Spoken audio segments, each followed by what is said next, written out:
I really hope that people that work in these environments can show up with a lot of gratitude and focus on the positive things and kind of push things forward there. And I think it's unfortunately a byproduct of being a designer. You're kind of a critical eye on things, and the critical eye is easy. Okay, it's easy to look at someone and isolate the aspects of them that are weak, or look at a design and say what's bad about it. The art is saying the thing that no one is seeing and saying the positive, and taking what is in front of you and making it a little bit better, and doing it in a way that uplifts those around you and motivates those around you to continue forward on things.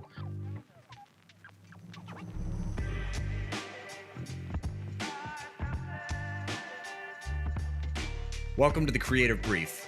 Today, my guest is the great and powerful Marc Hemeon. I thought I would talk to him about YouTube and Google and Facebook and Design Inc. and Hodinkee. I thought I'd talk to him about his art and his amazing ocean paintings. But what we ended up talking about was so much more. I'm excited about this conversation because it really opens the door for the types of discussions we can have on this podcast. I'm so excited for you to listen. I'm Brian Athey, and this is The Creative Brief. So it'll just be like people are jumping into a conversation with us. Okay, great. Welcome, people. Welcome, people. Welcome, Brian. Hey, Thanks Mark, what's up, man?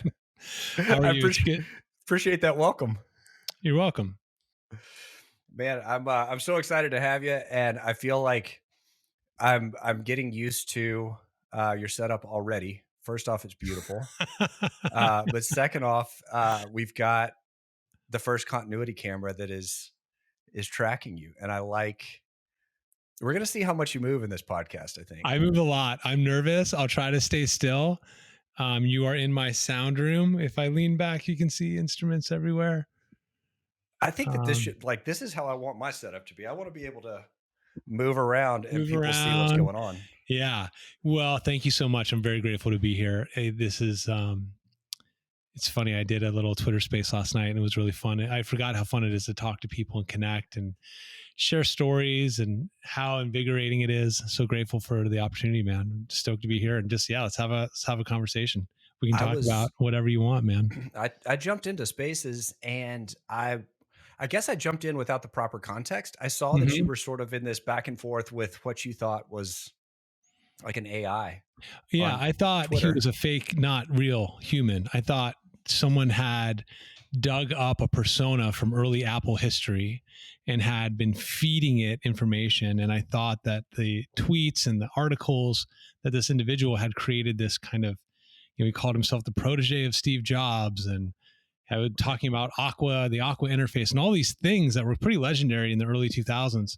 And so I sent a tweet out to him. I said, look, if you're real, let's have a space. Let's talk. I'd love to meet you. Turns out he's very real. He's a very real person. His name's Michael. He was at Apple from like 99 to 2005. Yeah, he's a lovely guy. I think he, actually good buddies with Steve Jobs. Well, he never, you got to listen to it's very interesting. You have to listen to the podcast. He never worked directly with Steve Jobs, but he worked on stuff that Steve Jobs would approve. And so I encourage people to go listen to it.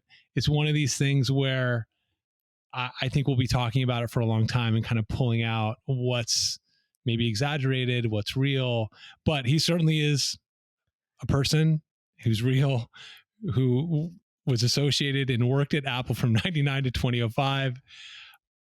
Under what capacity? I'm not sure. I'm still not sure. I left that and I'm not sure. Was he a designer? Was he an engineer? Was he a prototyper?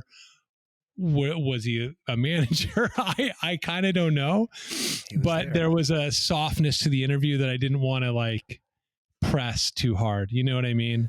It's a long time ago. Mm-hmm. You kind of came at him like he was a robot in the introduction, and then you said that you kind of connected with him afterwards, and you set it up last night. Like, this is actually like a really sweet, genuine human. Yeah, we're gonna have sweet a conversation. Guy, lovely guy. His wife was in the audience. He shared a lot of personal things, and at the end there was Q&A, and people were kind of sharing it's funny. Apple has such nostalgia.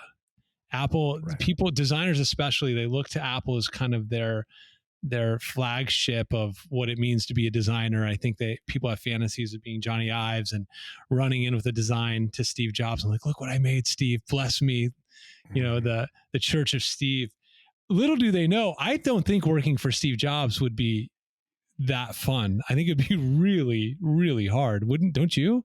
Can you imagine? He drove his team so intensely.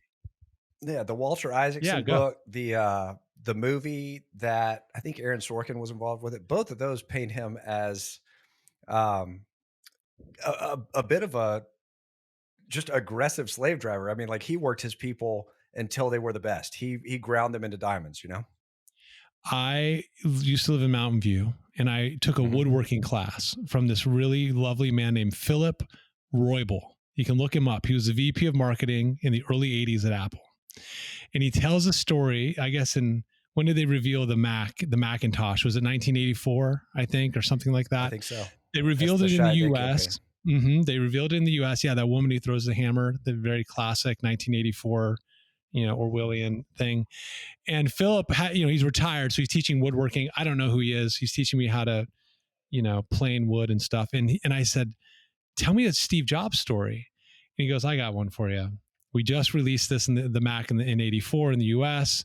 Immediately behind that, we had to go to the UK and launch it in Europe. And my team staged a coup. And they said, tell Steve we're not working anymore. We're done. We're so burned out. We're so exhausted. And he went to Phil went to Steve and said, Steve, the team's needs a break. We're working too hard. We're too tired. And apparently Steve looks at him and he says, Philip, why no one ever does anything great? And he goes, no, Steve, because no one ever asked him to. And he just walked off. And that's it. That's the end of the story. The Marcus Aurelius of our time. That guy was, I don't know what he tapped into. The story is that it was psychedelics early in his career. Like, he sort of had these profound experiences and then saw the world completely differently. That whole quote about, the world is just a series of rules and constraints that other people have invented. That was always his mentality. And apparently he came to those realizations through some of these psychedelic experiences. But it seems like he tapped into something that he had access to greatness. I don't know if there's any doubt in my or anybody's mind. He had access to something that most people don't have access to. But being able to lead these, what's that? The disillusion of the ego is what happens with heavy psychedelic trips. And he was very famous for saying, this world around you was created by other people. You can create it. There are no rules. And I think the ego is one of these things that creates limiting beliefs around us. I mean, if I were to invite you for a moment to close your eyes and just for a minute, take away your name, Brian, take away the idea that you're a man, take an idea that you're a podcaster, you're a designer, your father, husband, take all that away. And if those listening, I'd invite you to do the same thing. And then what is left? Your gender's gone, your name's gone, all these things that create belief systems. What's left is your consciousness and your soul. We can open our eyes again. But it's interesting to think about people as not people, but as consciousness. And if Steve did psychedelics, which he talks about publicly, and it opened up this idea that we all have infinite capacity to do anything and shape the world around us, then it gives you that. People would say he had the reality distortion, right? It gives you that confidence, that power to literally shape the world around you, especially if you believe that you are made of the same essence and the same matter. And it's a very powerful point of view. I don't think it's cocky. I don't think it's egotistical. I think it's almost the third revolution of religion. And sorry for going on a bit of a tangent, but initially we had Catholicism that said, if you want to talk to God, you got to go through the priest. And then sometime later we had the Reformation. We had, Martin Luther and other people said, you know what? No, you don't need to go through a priest. You can go right to God. What's happening now is what I think is like religion 3.0, which is you are God. Does that make sense? So so in the Eckhart Tolle sense, it does. Like I've read The Power of Now as like a good example of that. Yeah. And it's not a hyperbolic statement, and it's definitely not a ego inflating statement.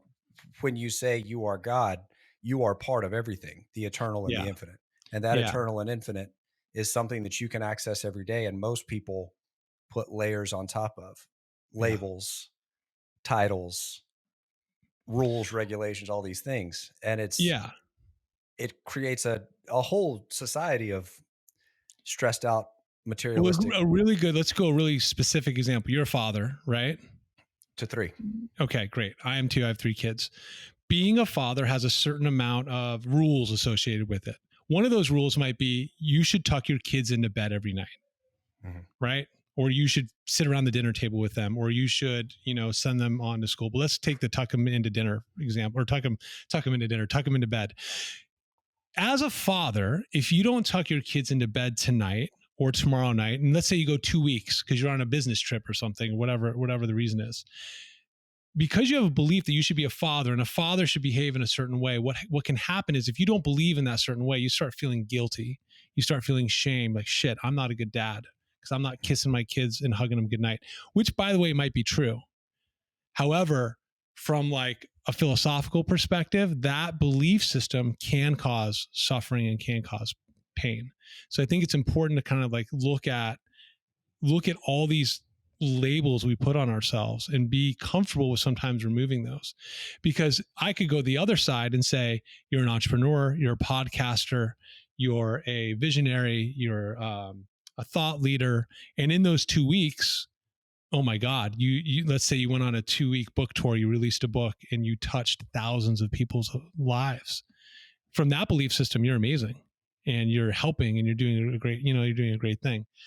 And I think that is the cause of so much kind of like, when people have kind of glitches in the matrix inside their bodies and they don't feel very good, it's primarily because of these limiting belief systems that they have. And so I think one of the coolest things about being a creative person or designer is if you can figure out how to separate yourself from your limiting beliefs and sit in presence with the thing that you're making at this time, and remove all your bias, which is really hard. I do think you can innovate and create some beautiful things. Sorry to go on a total tangent. We can wrap it back. No, But I love that. Well, so I thought, just about framing folks, and I hate to jump into framing right after we had that profound discussion, but I do want to give some context into at least who you are to my audience and who you are to me. I first met you at Dan Petty's Epicurrence back in 2019, but mhm. I'd also known of you for years before that. And it's because here's kind of how I see you, Mark. I, Rick Rubin? Sure. Yeah. Rick Rubin, right? I read his book. Rick Yeah, he's great. Rick Rubin, the creative act. Rick Rubin has got his Beastie Boys and he's got Jay-Z and so many others. But I've always seen Marc Hemeon as, he's got his YouTube and his Google experience and his Hodinkee experience. He's got all these founder stories, and he's done all these things. But what I've watched you evolve into is more of a facilitator and an artist. And so many questions that I want to ask you about that journey, but can you set up just a little bit about your Yeah, early sure. career journey, Sure. kind of where you started? Yeah, thanks. I got married in 1998 in college, and I was studying accounting at BYU. I grew up Mormon, and Right. during that accounting degree, there was an information systems track you could take, and that introduced me to databases and PeopleSoft and Oracle and all these kinds of things. And the idea was graduate college. I did an internship at PricewaterhouseCoopers. I was going to go to like Monitor, Bain, be a business consultant, primarily because my motivation at the time was to be a good husband and to make money. I got married when I was 21, 22. And That's a lot. yeah. And so BYU has a pretty legendary accounting information systems program. And I thought for sure this is what I was doing. I was working at a startup in college, a speech recognition company. I was writing JavaScript and doing design and whatnot. And so I started out, I've always done design. I had a computer when I was a kid, 286 that my dad bought, and hacked around on that thing and played Return to Zork and Hitchhiker's Guide and all the classics. Right. And so when I graduated college, I got an offer to go work in New York at Anderson Consulting, and I turned it down. And I stayed at the startup I was with in Utah, and we went public, and I made $8,000, and I was so happy. I was so stoked. I put a down payment on 125.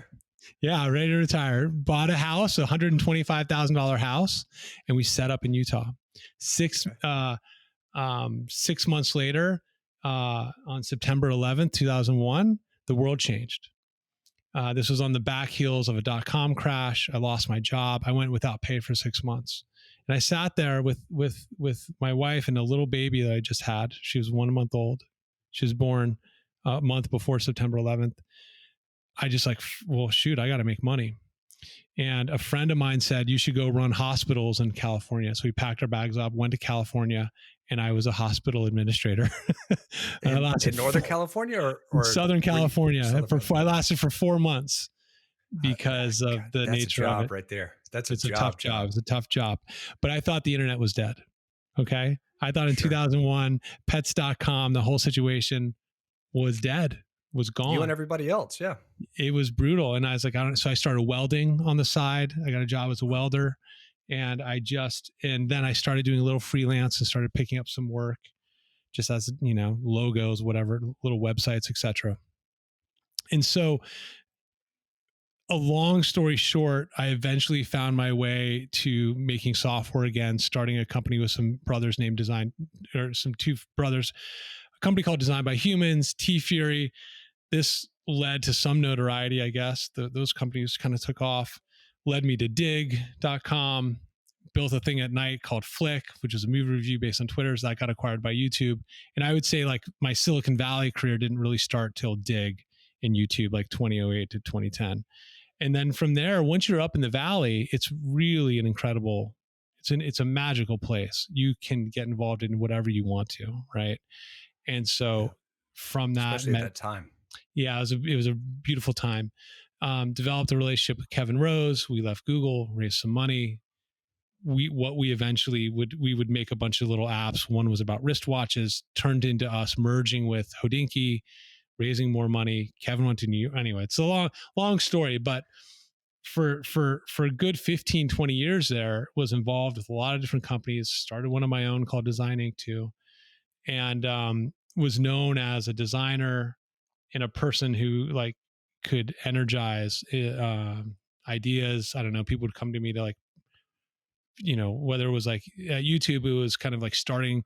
YouTube TV had gotten off the ground a little bit, but the team had changed a lot. And so, I got involved and we kind of built that thing up from scratch. I think the team's massive now, like 700 people. But at the time it was like 20 of us. So I don't know, man. And it's not any, I don't want to take credit for any particular talent. I really think it's timing. There's so many incredible designers now. If they were in those positions, they would have gotten to touch a lot of these early things, early versions of the first iOS app, first Android app at YouTube, first YouTube redesign, even kind of before Material even hit. Google, when I joined Google in 2011, friends made fun of me. They're like, why are you going? There's no design there. That's not cool. You should go to like Nike or something cool. It's not the case now, but at the time it was kind of like not impressive as a designer. Well, I mean, not of course. Even in 2011, it seemed like Google was where you would want to be. But I understand it doesn't live up to the design expectations. Not as I mean, I worked at Oakley for a little bit too. Oakley at least was cool. We had athletes and like campaign shoots and like it had an edge to it. That was also the time period when brand designers felt like superior. There was nothing called product design yet. It was like web development and web design. And so at the time, these brand designers like kind of snubbed their nose at software designers. Like, it wasn't that cool. And in fact, I remember a conversation at YouTube where the native app, Apple used to do the native app on the iPhone, and they stopped doing that. And we had to scramble to make an iOS app. And I remember meetings where people were like, yeah, but like, are people really going to watch videos on their phones? Like, we have m.youtube, we have a responsive site. That should be good enough. Should we really invest time? And it's a valid thought.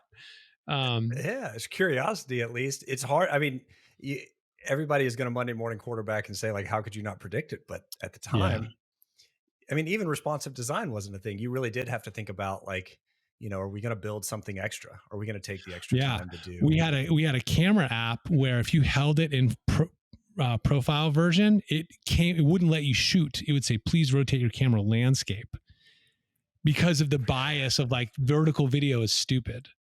Like there was that bias inside of YouTube at the time. Does that make That sense? really is a new thing. I think it's a new thing that vertical video has taken off as much as it has. It's almost the Yeah. new Yeah. format. Like I you would would be, only, I would not be surprised if a TV came out, if Sony made the new frame TV as oh a yeah. Can you, I vertical mean, format. 10 years ago, if you told someone that now everything is vertical video, basically everyone's shooting up and down like this, people would roll over. They're like, that's crazy. That's not, how do you get the 16:9, the beautiful cinematic? No, it doesn't make any sense.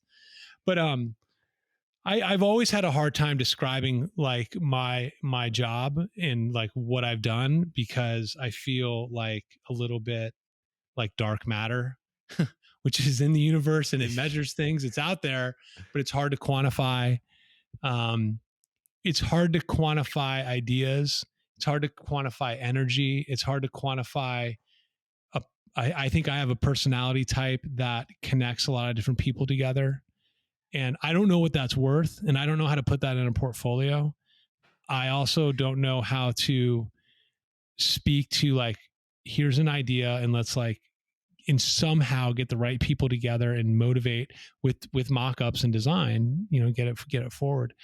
And I don't, designers have the ability to really inspire people with the right ideas, the right presentation, and it's kind of a superpower. And I'm grateful AI is coming around to give more people that superpower. It is a superpower in the sense that, some of the most prolific and amazing designers that I know have a really hard time being an advocate for themselves. They have a hard time sharing, having the conversations, have a hard time networking. Uh, there is a lot more a lot more that goes into getting an idea all the way to launch, besides making it look perfect, because there's so much salesmanship and dealing with dynamics and striking at the right time. And I feel like that's like it's a wisdom. Um, at beginning, it might be instinct, but I'm sure you would say it's wisdom at this point. You've got enough experience that instinct has been honed and refined. It's very hard to put that on a resume. Very hard to get that in a portfolio. And listen, Brian, I struggle with this to this day. It's really hard to ask the right amount of money for your worth. It's really hard to know your self-worth. It's really hard to know your value. And then it's hard not to tip over the other side and ask for too much money or be too grabby on things. You don't want to really be a taker. At a certain point, I worked at Facebook in AI in 2018 for a year. It was incredible. It was really pretty special before AI was hot. I ended up getting a divorce in spring of 2019. My ex-wife was living in Hawaii, so we had to do the divorce in Hawaii. There was no such thing as COVID yet.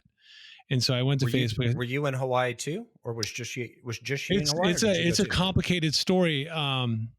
I don't know how deep we want to go into it, but we were living in Hawaii towards the end of our marriage to try to save it. She's from Hawaii, and at the time she hit a pretty serious health issue, and she had to go to the hospital for a few months. And so when she hit that health issue, I took a job at Facebook to have the financial means to take care of her and my kids. And so I moved to Facebook with just me and my 3 kids, and she was gone in the hospital. Okay. She was there for 3 months.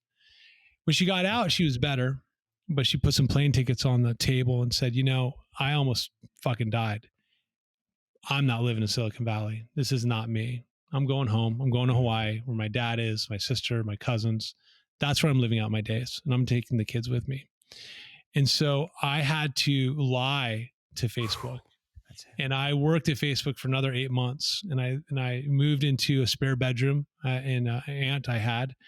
And I would figure out when the holiday, like when extra days would be. And I'd take an extra vacation day on 1 or 2, and I would leave and go to Hawaii for 4 days. And then I would sneak back. And I didn't tell anyone until, after 7 months of doing that, it's it's brutal. And Yeah, something's got to give when I there. looked into the law, I had to be living in Hawaii to be divorced. So I went to Facebook. I'm like, can I work remotely? I know Zuck owns a bunch of land in Kauai. Like, let's figure something out here. And this is, again, pre-pandemic. Philosophically, we want the teams solidified. And so I quit and I went back to Hawaii, got divorced, and ended up moving back to LA that summer of 2019. It was brutal, man. I think divorce will financially destroy you. You know, it did me. It set me back at least 10 years. And I think the biggest decision you'll ever make in your life is the person you decide to partner with, you decide to marry. And it got me 3 amazing kids who are bonkers amazing. My daughter has a podcast. She's kind of TikTok famous. She's at UC Santa Barbara. She's hilarious. And my other 2 kids are equally amazing. And so I have to give Tara a lot of credit for that. And I also have to take some responsibility, because I think that having a Mormon marriage means you stick it out. And I think I stuck it out too long. I think there were periods where we probably should have sunsetted that relationship earlier than we should have. But those are lessons. Each of us have to learn those lessons on our own, what our own personal boundaries are, what is important to us, how we show up for ourselves. You know, I didn't drink or do anything or take any psychedelics until 3 years ago, when I was 45. I'm 48 now. And that came on the tail end after I got divorced. Had a crazy, I fell in love with this woman, just, you know, head over heels, helped her build her cosmetics company, took everything I knew about Silicon Valley and design, just poured it into this brand. And we were together for a couple of years. And when that broke off, I was really broken. I was like, fuck, dude, I lost the marriage. I lost this person I cared about so much. I lost, you know, and so I went to Mexico into the jungles and did psychedelics, which I didn't even know what those were. I went to this person, they handed me a fistful of pills, which were mushrooms, you know, all ground up, and I just chopped them down. And it was the most amazing, heart opening, everything, forgiveness, compassion, loving kindness, gratitude, like every emotion that I was void to me, a love of God, an understanding of God again, which I had totally divorced myself from, just came flooding into me. And from that point on, I said, I'm not going to do anything that I don't want to do. And I'm not going to do anything for money. And I came back and decided to be an artist full time. And I decided to put myself first, no matter what. So as we were talking about, I know we were talking about limiting beliefs before. One of those things, as a Mormon dad, as a Mormon man, is you serve other people, you serve your spouse, your kids, and everybody else, and you put them all first. That is a powerful way to live. There's a lot of happiness that comes in serving others. There is a point, though, where you end up not taking care of yourself, not, and so you end up empty inside. And, you know, it took me a long time to learn that lesson. And so this is a roundabout way to say that's how I started painting full time and started doing art full time. And this room you see behind me, the sound room, is set up because I went and got trained in how to do this psychedelic facilitation. It's a combination of sound, overtone emitting instruments. I have like 15 different instruments, and people will come to me once a month, and I'll serve people psychedelics and play them sound and help them process whatever the heck they want to process. And we'll do it in small groups, 5 to 10 people. I've done it for over 200 people at this point, done it for the last 2 years. And I don't do it for the money. I don't do it for anything. I just do it because of how much it helped me in a transitionary point when I didn't know where to turn to. And so I don't know where you want to go with any of that information. Well, but I've a billion questions, but let's start with one of the first things that struck me, and that was that your wife is Tara. Did you say? Ex-wife, yeah, Tara. Ex-wife is Tara. And she put plane tickets on the table and she said, "This is who I am. It's back there." Had you that's right. made a consideration yet about, well, who am I? Like, had you thought? No, before? That's a great So question, Brian. yeah. So when you were confronted with that, how long did you fight it? I mean, we're talking about 2019, so you were like just about the time you had a chance to get your bearings, the world shut down. You were in Los Angeles, right? So that wasn't easy. You had to like hole up somewhere. Like what this period of 2020 had to be this like really deep dark time. Yeah, I was sleeping on the couch. My brother, I had two brothers. They were living in LA. They were living in Keanu Reeves's first apartment that he lived in when he was in LA. Tiny shitty place. I slept on their couch. Um and just started kind of putting the pieces together. It's a really interesting question. No, even when she put those tickets down on the ground, I thought, okay, my duty as a father is to keep a good job, keep things stable, and figure it out. I didn't even contemplate divorce, to be honest with you, until the rigor of going to Facebook every day, going home, not seeing my kids, not having a partner, being in this really kind of intense place.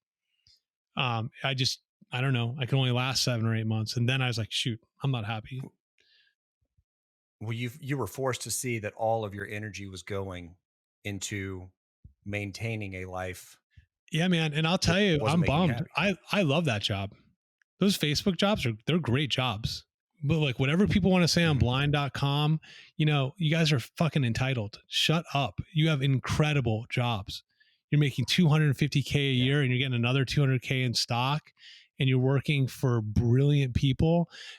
It's not perfect. Okay. Facebook is not perfect. Neither is Google. None of these places are perfect. But I'll tell you, You work at enough places long enough, and you realize that there are no perfect places. there's no perfect You know, place. like And out there's of and out of all the places you can work, they're not, I'm gonna get a little grief for saying that. And I've seen the social dilemma and all these different things and worked with a lot of these people who go off and write articles about the hypocrisy of these platforms. And at the same time, there's incredible good that can be done there. There's incredible good that is done on Instagram and Facebook every single day, and on Twitter or X, whatever it's called now. I really hope that people that work in these environments can show up with a lot of gratitude and focus on the positive things and kind of push things forward there. And I think it's unfortunately a byproduct of being a designer. You're kind of a critical eye on things, and the critical eye is easy. Okay. It's easy to look at someone and isolate the aspects of them that are weak, or look at a design and say what's bad about it. The art is saying the thing that no one is seeing and saying the positive and taking what is in front of you and making it a little bit better, and doing it in a way that uplifts those around you and motivates those around you to continue forward on things. my whole philosophy is, as a creative director, I was always a perfectionist. Like I always wanted everything to be just so. Uh, but when you start surrounding yourself with other talented people, and your first instinct is to delegate, delegate, delegate, you still kind of hold them to your own subjective standards in a lot of ways. They're working to facilitate one of your ideas. They're working to bring something to life that you want them to bring to life. But it was really this realization, particularly with working with clients at an agency, that I realized like the real killer is when you get into a critique with a client that feels it is their job to close doors and tear stuff down. And as a manager and a director to creatives, I realized that I don't want to be that. I don't want to be this experience of the bad client relationship. What I want to be when I'm looking at work is someone who sees where it's moving and kind of keeps that momentum going. I want to keep it moving, maybe even faster or in a better direction, but I don't want a review or a critique to feel like that creative is hitting a wall, and all of their decisions and all of their instincts and all the love that they've put into this thing that they're making was just overlooked and unappreciated. So finding these things like you're talking about that excite people to keep going makes it so much easier for them to change the button color or add a drop shadow or something. I mean, the aesthetics kind of go away when you're able to connect with that developer or that designer on their purpose. I like what you said. It's what we're talking about is human to human technology. It's human to human, my software connecting with your software, my computer linking up with your computer in a way that when I talk, my tone of voice, my body language, the emotion, you know, Brian, that I love you and I care about you and I am on your team and we're going to get this done together. And when people have a bunch of bugs in their software and they haven't edited their own code and they're kind of a train wreck, and you try to meld with that code as another human, it's chaotic. Your body rejects it. There is so little. Yeah. And I think, you know, people are like, how can I be a better manager? How come I can, you know, work better with my clients? Work on yourself. That's it. Self-work. Amen. Spend the time to look into your, you know, why are you judging? What are you judging? Why are you judging? What's triggering you? Why are you getting upset? Why is your energy level a certain way? And kind of dive into that a little bit and update your software. The more you update your software, the better you're going to be at any of these tasks. Better parent. It's all the same. Like, it's all the same. Being a better parent, being a better friend, being a better manager, being a better employee. That's what I was going to say. It's all the same shit. It's all the same thing. It's amazing how much there's a correlation with parenthood. Like the lessons, you know, anytime you're reading a good like parenting book and you're reading a good business book at the same time, it's amazing how many of those lessons overlap. Yeah. And how much your team or your kids are kind of a reflection of not just the good of you, but the bad of you as well. You see yourself through the lens either of them or a reflection of yourself through them. And it's sometimes, you know, I really do feel like the experience of raising up in this industry, kind of climbing the ladder in this industry, is one of intense, sometimes uncomfortable self-discovery. I mean, if you're not willing to be confrontational with who you are and learn how to be diplomatically confrontational with the people that you work with, you really are going to stagnate in more ways than one. And with that, to add on to what you're saying, the way to do this, the way to get your way, to make more money, to overcome imposter syndrome, all these things, is to come from a place of self-love. I know that sounds so cheesy, man. I know it sounds like hippy dippy, but I don't think it does. I think that I think it's just the 3.0 movement that you're talking about. I think that more people are realizing this. I think that more people are realizing this. What was the psychedelic experience like? Because you said you went south of the border. Where did you go? Yeah, I went to Mexico, went deep into Mexico. And I had been talking with this woman for a few months and trying to process the breakup I had. And I had been reading a couple books. Michael Pollan had a book that came out called How to Change Your Mind. Because in my mind, drugs, I was like Nancy Reaganified. So like, this is your brain on drugs, the fried egg. If you do psychedelics, you jump out of a window and you die.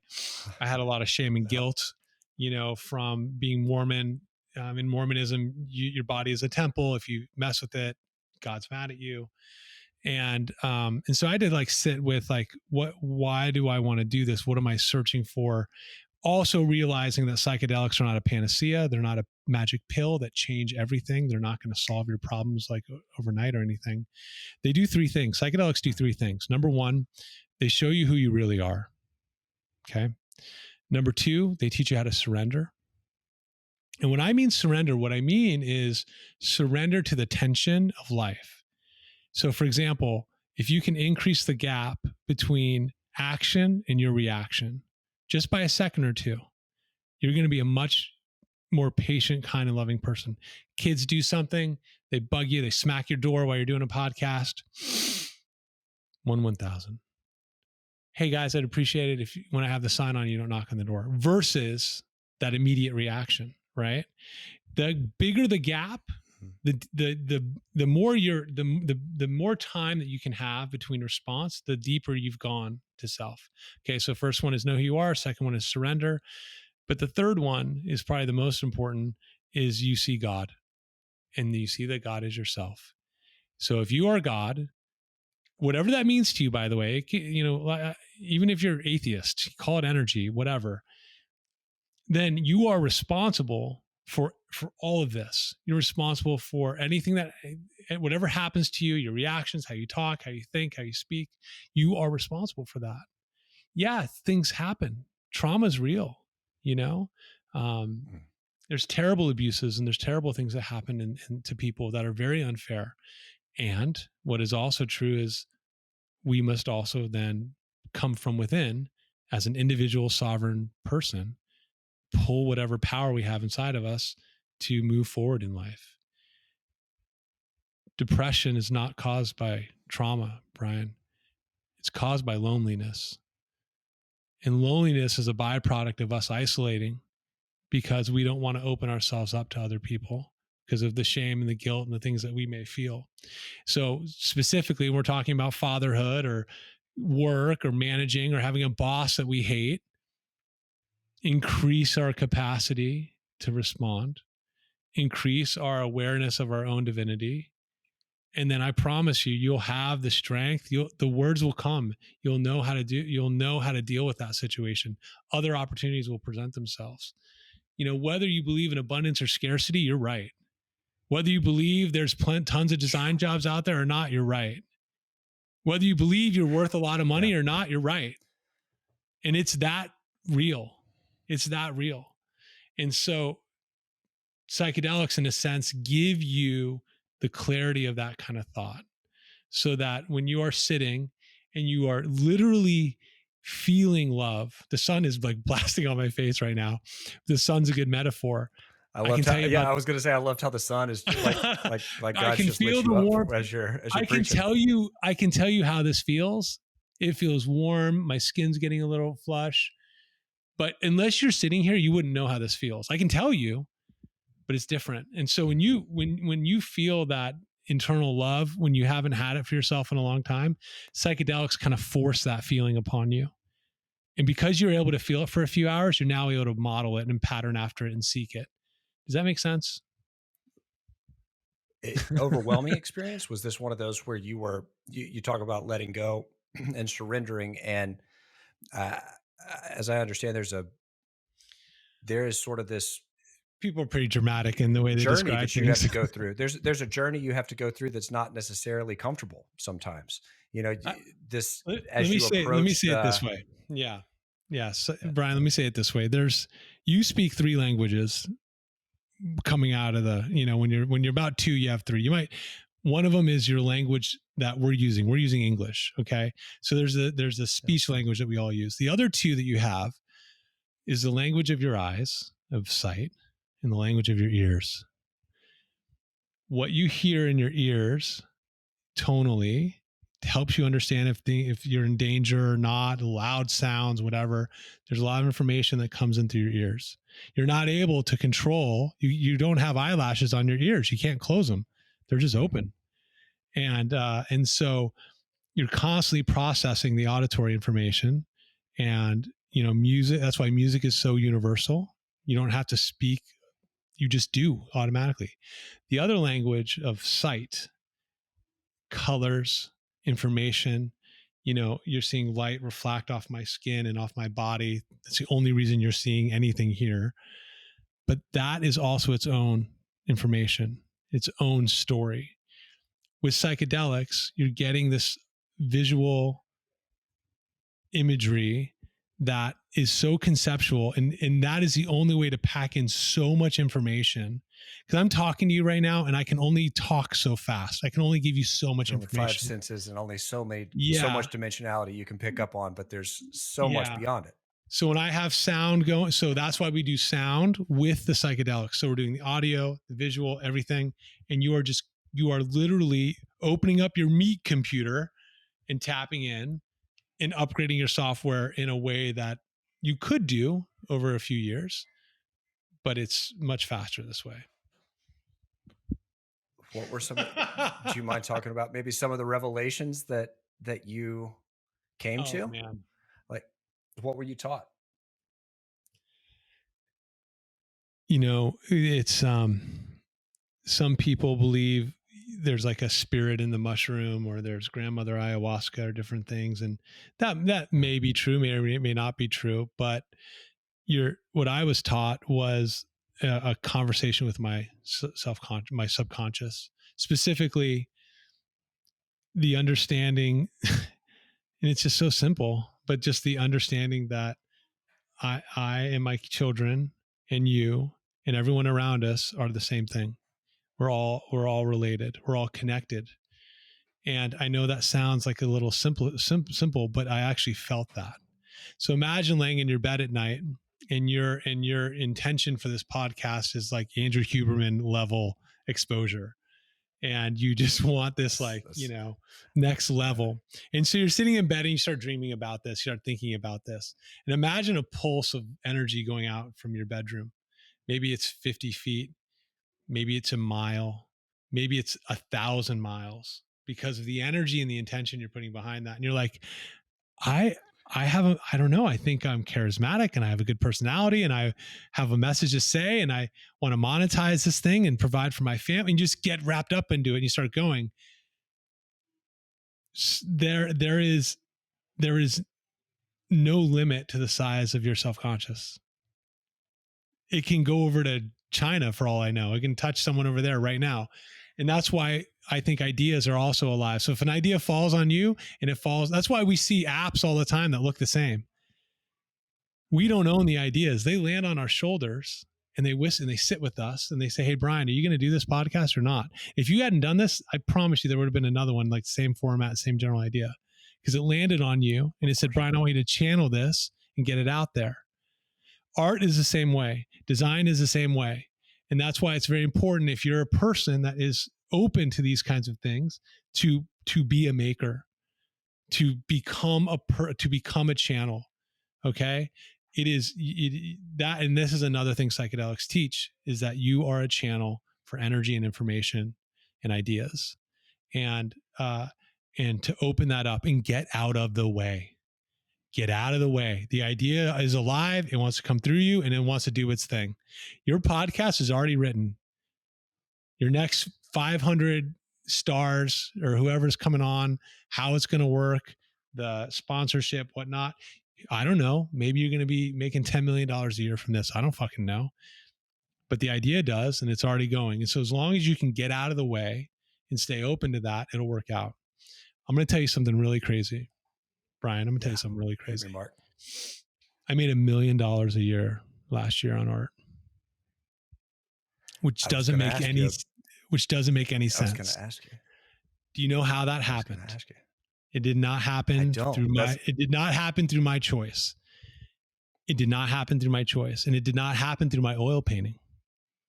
The way I thought it would work is I'd paint oceans, and I would just paint more of them, and I would charge more money, and they would get in value and keep going. And the ocean paintings are a huge passion of mine, and I love doing it. About 3 years ago, right when I started, about 6 months into it, I had this idea, and I went to New York and I graffitied a ton of walls, like 50 of them. I went for like a week, and I made this character, and I painted it everywhere, and I wheat pasted it everywhere. I hired 4 guys, and we wheat pasted all over New York City, and I birthed this character. It's anonymous. No one knows it's me. And at the same time, this crypto NFT weird thing popped out of nowhere. Yeah, I remember this. And somehow all the timing worked out, and I was able to use this character and produce more art and provide for my family in a way that I would have never imagined, ever. I can't repeat that. I did not do that this year. That was a one-time thing with the emergence of crypto, but it taught me to really, really believe and trust in the universe, because you have no idea how things are going to happen. You don't know if tomorrow someone from Spotify is going to pick up your thing and be like, hey, Brian, we love you. We need you. Write a book, blah, blah, blah. You're one moment away from anything amazing happening to you, you know? And now this year was not like last year. This year was way less money than last year because crypto crashed. And so now trust, just trust, keep making art, keep going there. Something will happen, and don't give up. What did I tell you? And look, that's just the tip of the iceberg. Be sure to tune in the coming weeks when I share part 2 of our conversation. And in the meantime, do me a favor and subscribe to this channel. Whether it's on YouTube, Spotify, or iTunes, subscribing to The Creative Brief broadens the reach of this podcast and helps me produce more episodes. Lots more coming up every Monday. In the meantime, thanks so much for listening. I'm Brian Athey, and I'll see you next time.